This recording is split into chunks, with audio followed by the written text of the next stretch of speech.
একদিনের রক্তে জমিন ভেসে গেছে আয়েশা।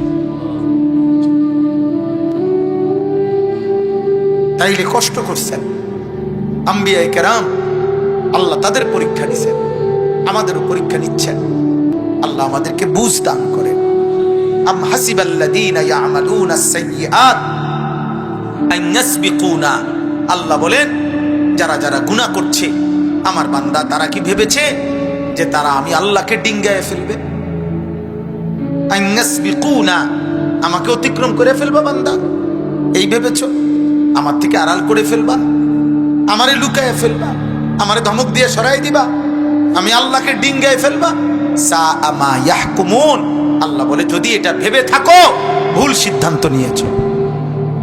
আল্লাহকে ডিঙ্গানো যাবে? আল্লাহকে আড়াল করা যাবে? আল্লাহকে লুকানো যাবে? সর্বশেষ এবার আল্লাহ বলেন, শুনতেছেন আপনারা? মান কানা ইয়ারজু লিকা আল্লাহ ফাইন্না আজালাল্লাহি লাআতিন। মালিক বলতেছে অতএব বুঝে শুনে পরীক্ষার এই দুনিয়ায় পরীক্ষা দিতে দিতে আমি আল্লাহর সেজদা, আমার গোলামি, আমার বন্দিগি, একটা একটা হালাল মাইনা হারাম থেকে বেঁচে যারা ঈমান আমলের উপরে আছো, মনে মনে একটা আশা করে রাখছো জান্নাত পাইবা, আমি আল্লাহর সাক্ষাৎ করবা পাইবা, এই আশা নিয়ে যারা আমার দুনিয়ায় আমার পরীক্ষা দিচ্ছ, আল্লাহ বলেন বান্দা আমি ওয়াদা দিলাম ফাইন্না আজালাল্লাহি লাআতিন, আমি আমার ফেরেশতা মালাকুল মউত আজরাইলকে একদিন নির্দিষ্ট সময়ে তোমার কাছে পাঠাবো, সে তোমাকে আমার কাছে নিয়ে আসবে, জান্নাতও দেব, আমার মুলাকাতও দেব।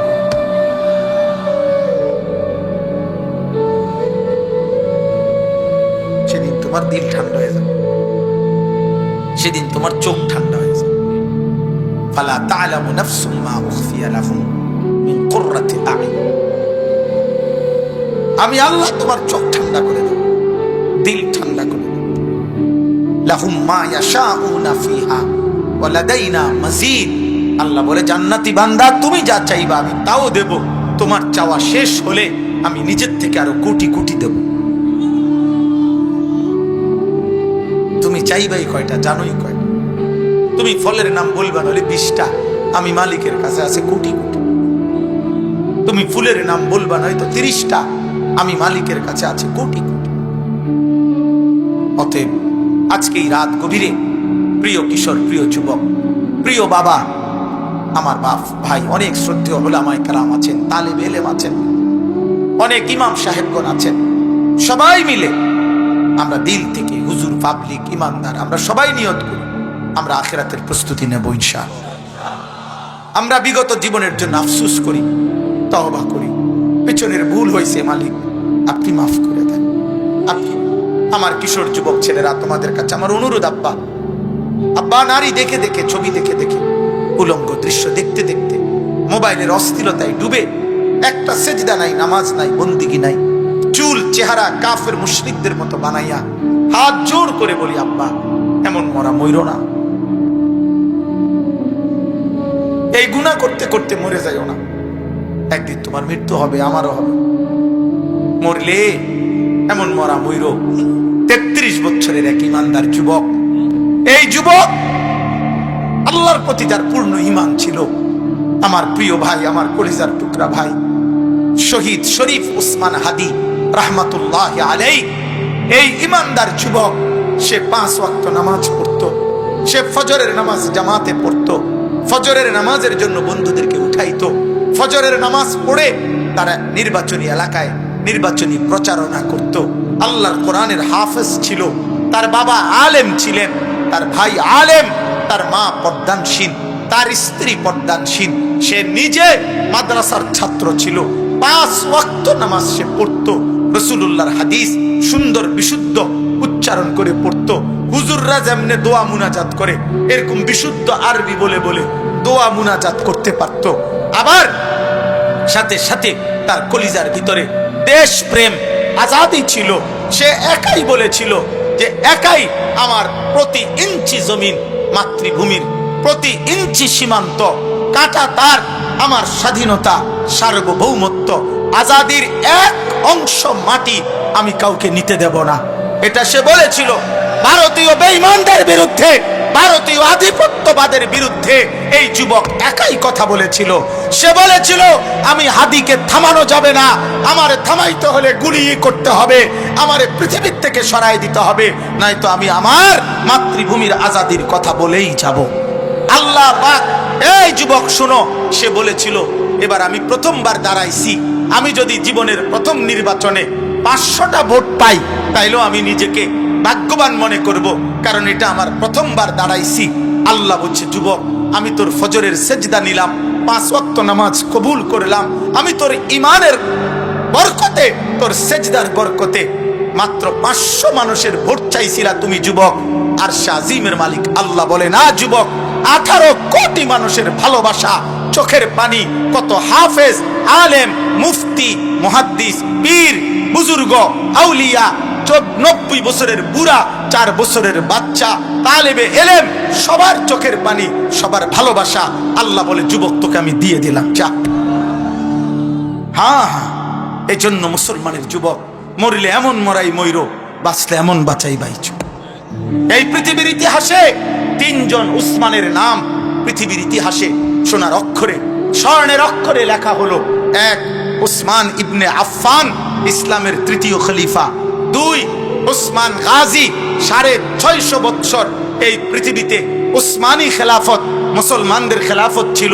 তুর্কি খেলাফত, অটোমান সাম্রাজ্য, সেই উসমানী খেলাফতের, মুসলিম খেলাফতের যিনি প্রতিষ্ঠাতা ছিলেন তার নাম ছিল উসমান। উসমান গাজী, তিনি 2য় উসমান, পৃথিবীর ইতিহাসে যার সোনালী অক্ষরে যার নাম আছে। আর 3 নাম্বার শহীদ শরীফ উসমান হাদি রহমতুল্লাহ আলাই, আমার মাটির এই সন্তান, 2025-এর এই ইমানদার যুবক, পৃথিবীর ইতিহাসে সোনার অক্ষরে তার নাম লেখা হয়ে গেল। পৃথিবীর 1000 বছর পরে, বাংলার মাটির 1000 বছর পরে যেই বাচ্চাটা বাংলাদেশে জন্ম নিবে, ও বুঝ হওয়ার পরে ইনশাআল্লাহ শহীদ শরীফ উসমান হাদিকে চিনবে, তার নাম স্মরণ হবে, তার নাম উচ্চারণ হবে। অতএব আমরা প্রত্যেকে ইনশাআল্লাহ দিল থেকে নিয়ত করি, আল্লাহ যেন আমার এই ভাইয়ের শাহাদাতের রক্ত কবুল করে নেয়। তার পবিত্র রক্ত থেকে 2025 সালের এই শেষ বেলায়, আমরা 26 সালের এই প্রারম্ভে আমরা দোয়া করি, আল্লাহ আমার মাটি থেকে ঈমান এবং দেশপ্রেম একত্র করে এমন লক্ষ কোটি যুবক আপনি তৈরি করে দেন। রাজি তো ইনশাআল্লাহ? নওজোয়ান রাজি তো ইনশাআল্লাহ? বলো ইনশাআল্লাহ, জোরসে বলো ইনশাআল্লাহ। যুবকরা দাঁড়িয়ে বলো ইনশাআল্লাহ, বলো ইনশাআল্লাহ। কিছুক্ষণ স্লোগান দাও।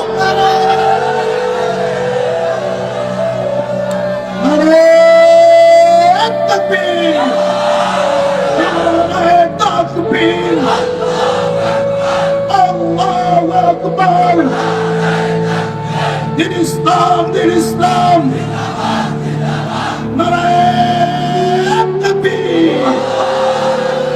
হাদি ভাইয়ের রক্ত,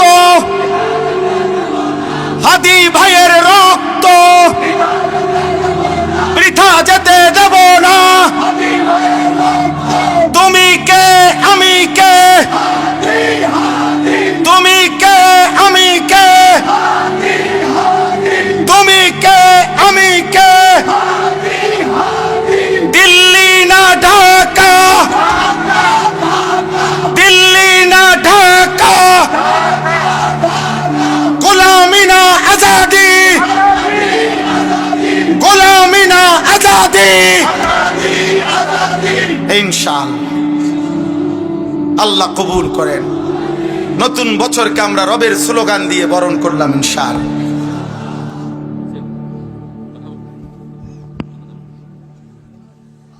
আলহামদুলিল্লাহ, অত্যন্ত গুরুত্বপূর্ণ আলোচনা করেছিলেন আমাদের প্রধান মেহমান।